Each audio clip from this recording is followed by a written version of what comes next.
यदि तुम चाहो तो अब भी इस युद्ध की नियति को बदल सकते हो कर्ण। सहस्त्रों के प्राण बचा सकते हो, अपनों को खोने के भय से बच सकते हो। तुम्हारे पास अब भी समय है। हमारे पक्ष में आकर इस युद्ध को एक दिन में समाप्त कर दो मित्र। इस महाविनाश का मूल्य कम कर दो। बोलो मित्र, अपनी निष्ठा की नियति को बदलकर तुम इस युद्ध की नियति को बदलना चाहोगे? महामहिम भीष्म ने तुम्हें इस युद्ध भूमि में प्रवेश करने से वर्जित किया है। यही अवसर है मित्र, अपने भ्राताओं के साथ मिलकर धर्म के लिए युद्ध करके इसे समाप्त कर दो।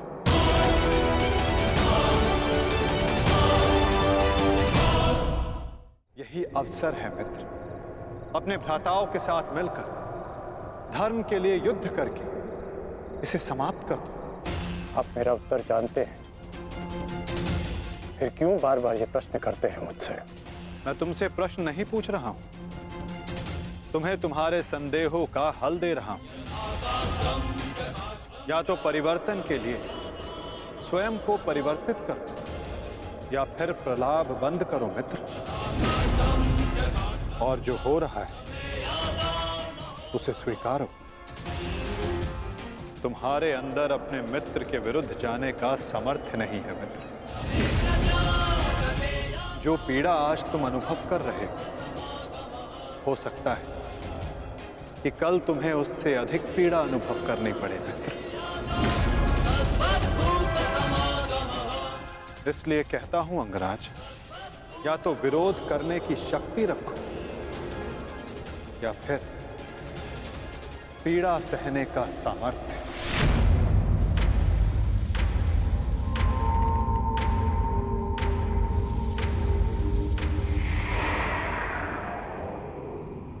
एक बात और थी मित्र, सोचा कि तुम्हें उसका ज्ञात होना चाहिए। आज मैंने अर्जुन को महाज्ञान दिया, उसे अपने विश्व रूप के दर्शन करवाए। ये जानकर तुम्हें बुरा तो नहीं लगा ना? कहीं तुम फिर से ये तो नहीं सोच रहे कि मैं पक्षपाती हूं? आप पक्षपाती तब होते जब आप अर्जुन को अपना विराट रूप नहीं दिखाते। आपने मुझे अपने विराट रूप का साक्षी बनने की अनुमति दी। मुझे पूर्ण विश्वास था केशव कि एक ना एक दिन आप अर्जुन को अपना विराट रूप अवश्य दिखाएंगे। आपको लेकर किसी और के मन में शंका हो सकती है, परंतु मेरे नहीं।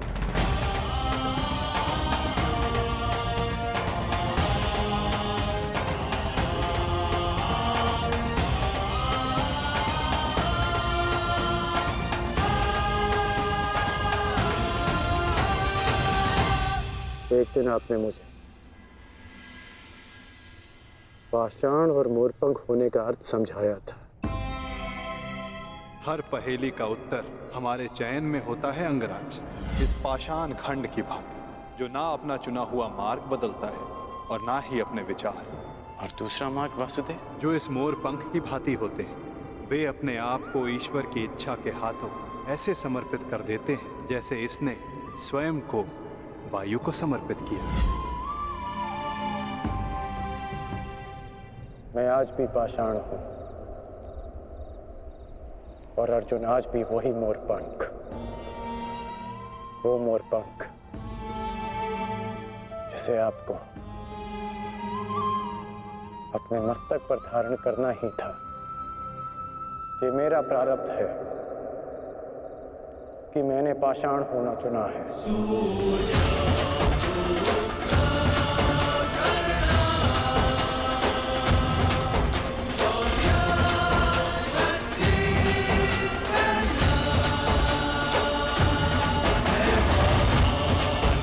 प्रणिपात केशव।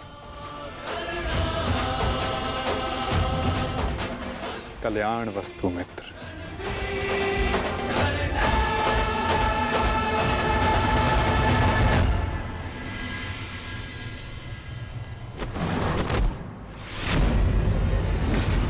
युद्ध का पहला दिन कौरवों के नाम रहा। ये पांडव सेना के युद्ध बंदी ज्येष्ठ, हम इन्हें अपना दास बना लेते हैं। और मुझे पूर्ण विश्वास है कि अंतिम विजय भी हमारी ही होगी। उत्सव का आनंद लो। राजकुमार दुर्योधन की जय! राजकुमार दुर्योधन की जय! अरे मित्र, आओ आओ मित्र। हाँ, यहाँ उत्सव चल रहा है। तुम कहाँ रह गए थे? किस बात का उत्सव? उन पांडवों के विनाश का उत्सव, उनकी पराजय का उत्सव मित्र। उन पांडवों के विनाश का उत्सव जिसका श्रेय जाता है तुम्हारे पुत्र को, वीर महारथी वृषसेन को, जिसे तुमने इतना सामर्थ्यवान बनाया।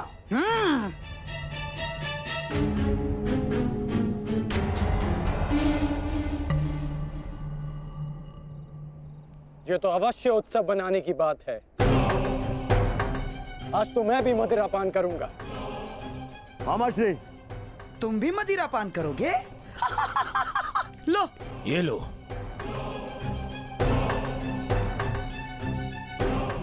ये उत्सव पांडवों के विनाश के नाम।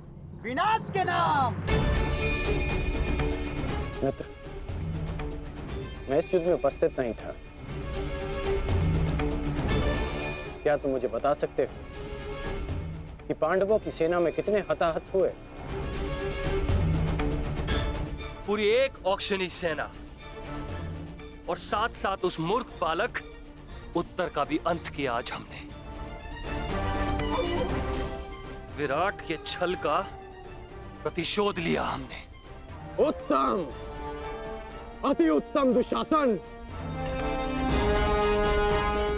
एक औक्षणी में 21 सहस्त्र 870 रथ और उनके रथी और इतने ही हाथी और उस पर सवार योद्धा 65 सहस्त्र 610 अश्वरोही 1,09,000 सहस्त्र 350 पैदल सैनिक। आज हमने युद्ध में इतने शत्रुओं का संहार किया। उत्तम, उत्तम, उत्तम। परंतु प्रतीत होता है कि हमारे ओर से कोई जानहानि नहीं हुई। तभी तो यह उत्सव बनाया जा रहा है ना मित्र?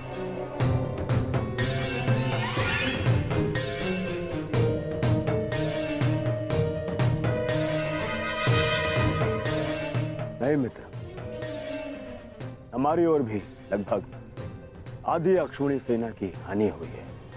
अर्थात सहस्त्र सैनिक,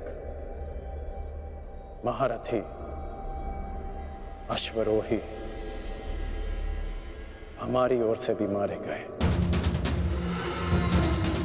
अब इनके परिवार का ध्यान रखने वाला कोई नहीं रहा। इनके वृद्ध माता पिता, विधवा स्त्रियों, अनाथ बच्चों की रक्षा करने वाला कोई नहीं बचा। ये तो अवश्य उत्सव बनाने की बात है। उत्सव!